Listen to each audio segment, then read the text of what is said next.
please. Councilmember White. Here. Councilmember Cook. Here. Councilmember Fairley.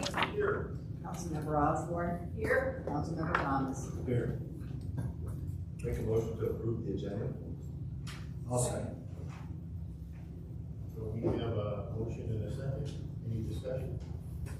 All those in favor say aye. Aye. Item 4, presentations. No presentations. Item 5, King County Court. Chief. All right, honorable council members, as promised, we were going to do a breakdown of district court costs. As you know, 3 years ago, we disbanded our court, and since 2022, the city of Algona has utilized King County Court for its municipal court. Previously, we partnered with the city of Pacific, and for various reasons, it was not mutually agreeable to continue with that partnership, so we disbanded our district court. Before that, we had contracted with the city of Auburn for district court services. So that covers about the last 15 years of district court or municipal court. So I put you a little history timeline up there. Okay, caseload. So since we've been with district court in 2022, and remember 2022 we were still in COVID, we had 306 cases filed with King County District Court. Coming out of COVID 2023, 899 cases, and then in 2024 we skyrocketed to 2459 cases. And so a lot that steep rise has a lot to do with, one, we're coming out of COVID, people are getting back to work, the change in a lot of the laws in Washington State, and we did start in 23, start to put an emphasis on traffic and making sure that we keep our streets safe. And so that increase in numbers rose. So that's the number of filings that we have done over the past 3 years. So you're looking at well over a 200%, matter of fact, it's around a 263% increase in 3 years in cases filed with district court. So, was some of that due to the getting extra money for speed control? Correct. Some of that had something to do with that. Also, and I'm not one because I'm involved in Olympia, but the laws were, very restrictive for a time period, and you saw a direct correlation with the types of crimes that were going on, and so we were trying to hold the line. We were trying to do our job, and so you saw an increased violence. Because we're out there, we're paying for the traffic emphasis, because that's what the council, the mayor, the public said, hey, we want to keep our streets safe. So we did that. We followed that, and we had zero tolerance on a few things, but we also had some education going on a few things, but we took it to heart, we did our job, we held the line in the story. So this next slide we're talking about, so you can see in 2022, these are dollars. Court costs, 60 for the year of 2022 with King County District Court, $60,299. In 2023, it jumped to $109,251, and this is after our fines are collected. By the way, this is our final bill that we pay every August 31st to the District Court for the previous year. And so we're going to get a bill for 2024. Doing the math. 146.14 is what our bill is going to be for 2024. Now, the increase in the bill from 109 to 146 during that between 23 and 24, because of the increased caseload, the judge asked for a extra court day. And if you remember, I brought that and said, hey, we're going to have to add a half day to deal with some of these traffic issues. So that was added to the increase. So with this coming budget amendment that Ms. Jessica and Ms. Tara are working on for you guys, we're gonna, and this is something that's never been done in our budget, so we're gonna incorporate so that it's one lump sum, so you guys know exactly what the court costs are and what it costs to run a court. We're gonna incorporate the prosecutor, public defender, and court screener into the court budget. Normally, they've been their own line items, and they come out of police professional services. There's still gonna be a few things come out of police professional services, but we're probably gonna incorporate those in 26 budget, and that would be your DV victim advocate and your conflict attorney costs.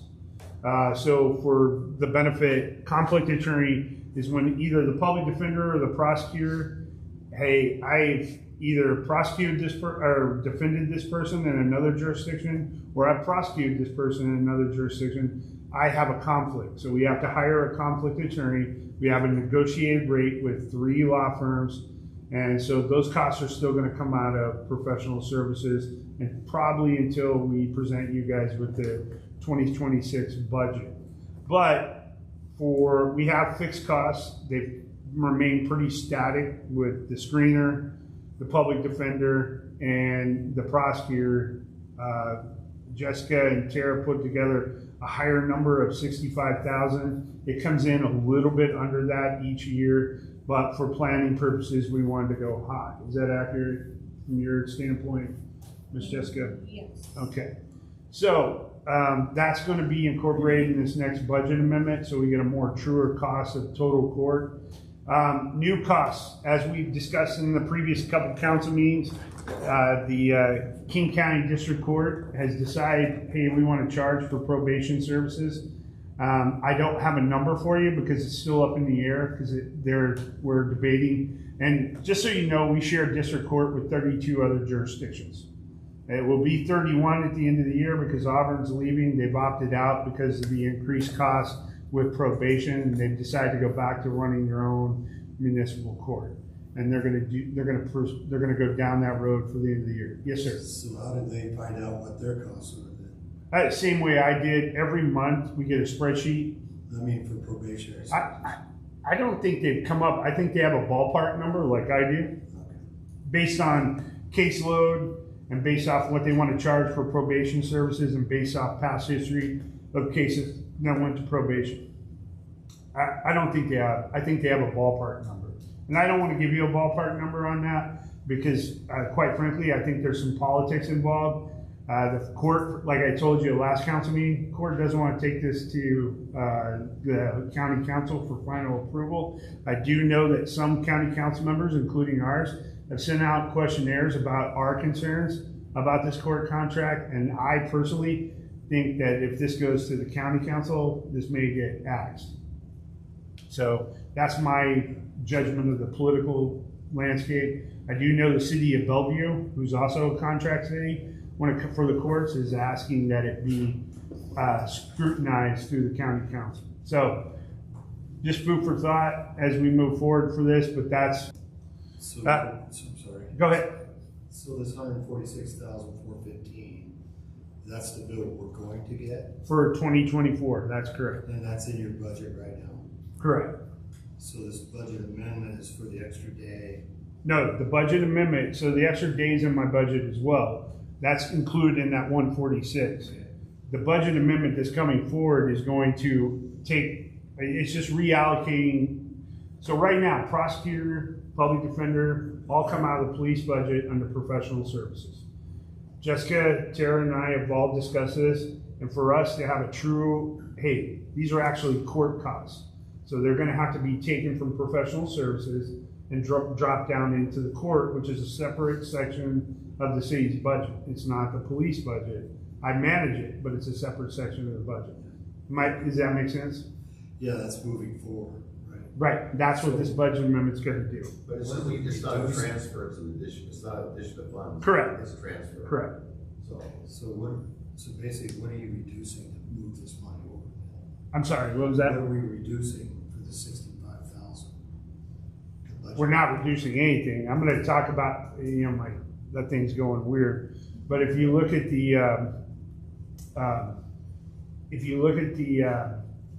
let me get through the slide and then I'll talk about what I'm going to do moving forward to counter. So, since our last council meeting, Tara, Jessica, and I met on the budget, and we discussed it. And after Ms. Tara crunched the numbers, at this time, and one of the things we talked about, hey, what is that price point or cost point where we say it's time to open up our new court? You guys may have a different idea about that, but I'm just presenting you the numbers. And so at this point, we're not there yet. We're getting close, but we're not there yet. And, Tara and I went back and forth around 200,000 point. That's the time to bring everything back inside the city. So she was going to crunch some more numbers, and I can have more information for you as we move forward, and I will, because I want to be very transparent. Because this is to me, this is something that King County, they rope you in, and now it's getting bigger and bigger and bigger, and I'm a little concerned. So moving forward, a couple things I'm going to do to mitigate this. I've already started the ball rolling. Hey, we're going to cut back to 1 day of court. We're just going to have to, right? So that's going to reduce the cost by a third. So that's going to, the initial cost for this year, or for 2025, if I move back now, that's going to be a half a year with only 1 day of court. The other thing that I'm talking to the court about, one, we're going to implement a LEAD program, law enforcement assisted diversion. So that's going to keep people out of the court system. So that's going to reduce the cost just there. But it's also going to give us a place where we can take these low-level cases and we can get them the help they need, and we can do so. That's going to be one benefit of that. The other thing that we talked about internally, and I've briefly mentioned it to the court, is reinstating our community service program. As some of you that have been on council for a long time, pre-COVID, we used to have people come to the city and do community service. Now there is some small costs associated with that, insurance, L&I, but it would move people through the court system a lot faster if we had a place dedicated that the judge goes, okay, I'm sending you to Algona to do community service. Right, and we would get people off the docket, and it would ultimately reduce the cost of court. So those are things that we're considering moving forward to try to mitigate some of the court costs and get that cost back down. My goal is to get that cost back down below 100,000. So that's the goal I set for myself. Any questions or concerns or comments? So I still have a question about the 65,000.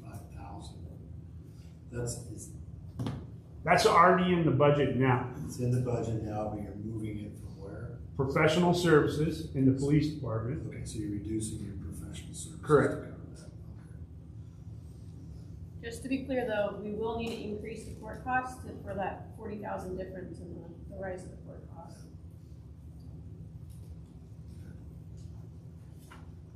So just doing some quick math here. We're,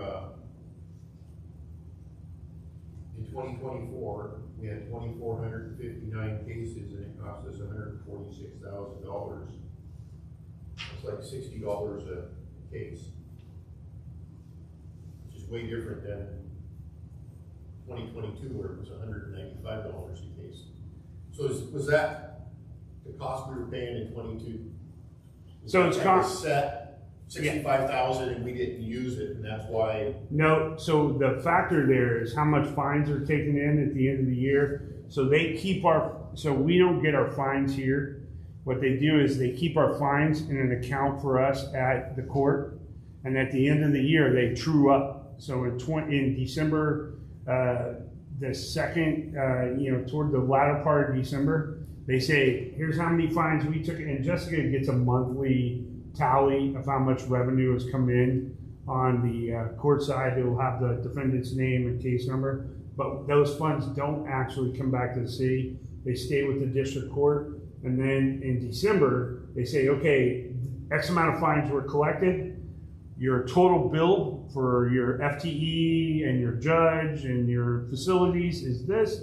We'll subtract that off of that, and now you owe this, and they usually send that to us August 1st. I just happen to I have the spreadsheet that carried for the month for 2024, and I just did the math real quick. The other factors on the costs that come in are COLA for employees, because they're unionized employees. We have no control over that. And then the judges' fees that are set by the presiding judge.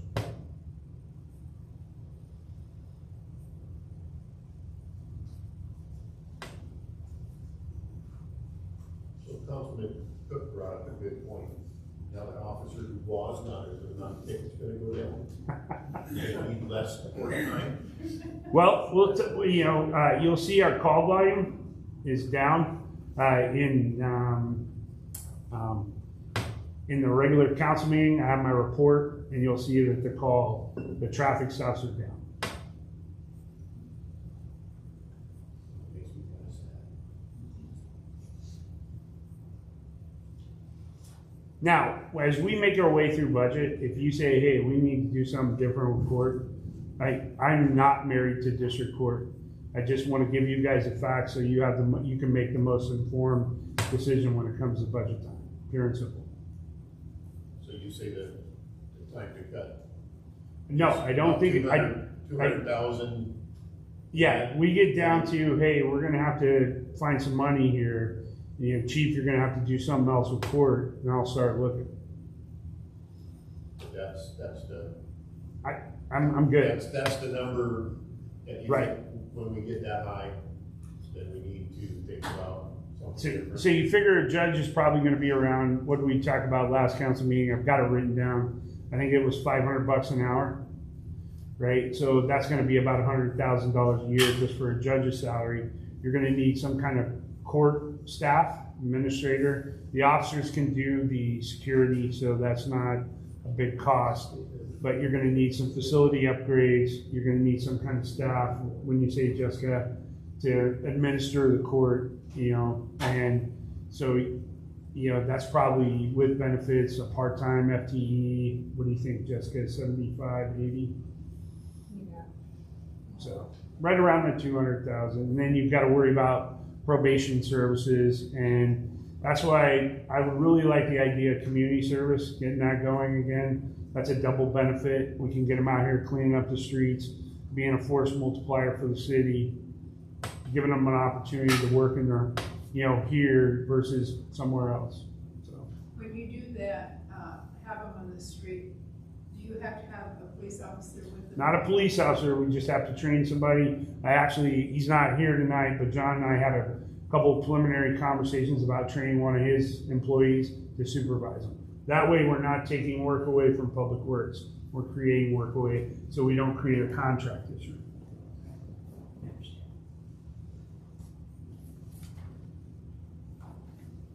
Do we have any other questions for the chief? Okay. Next time.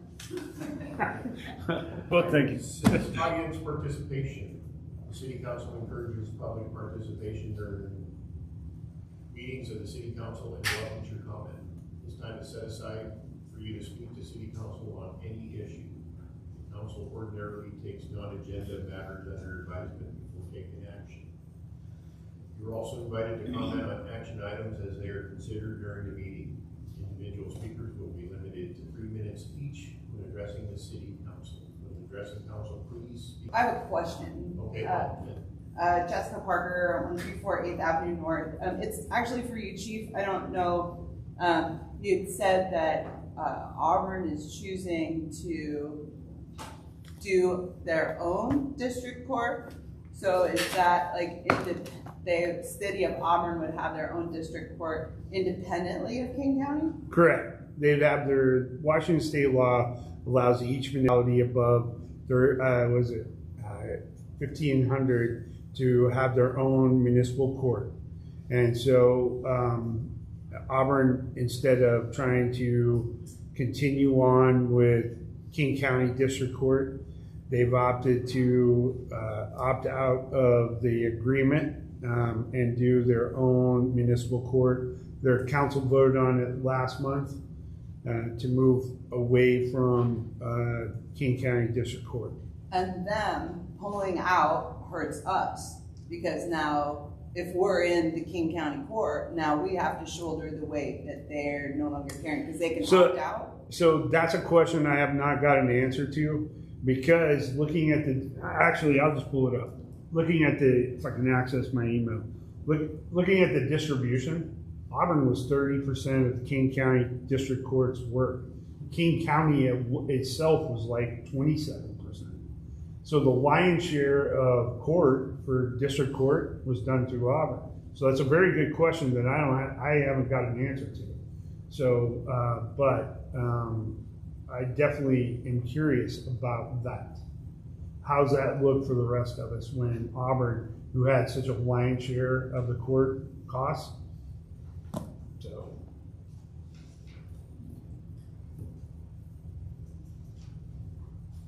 Any other questions? Okay, with that, I'll adjourn the meeting at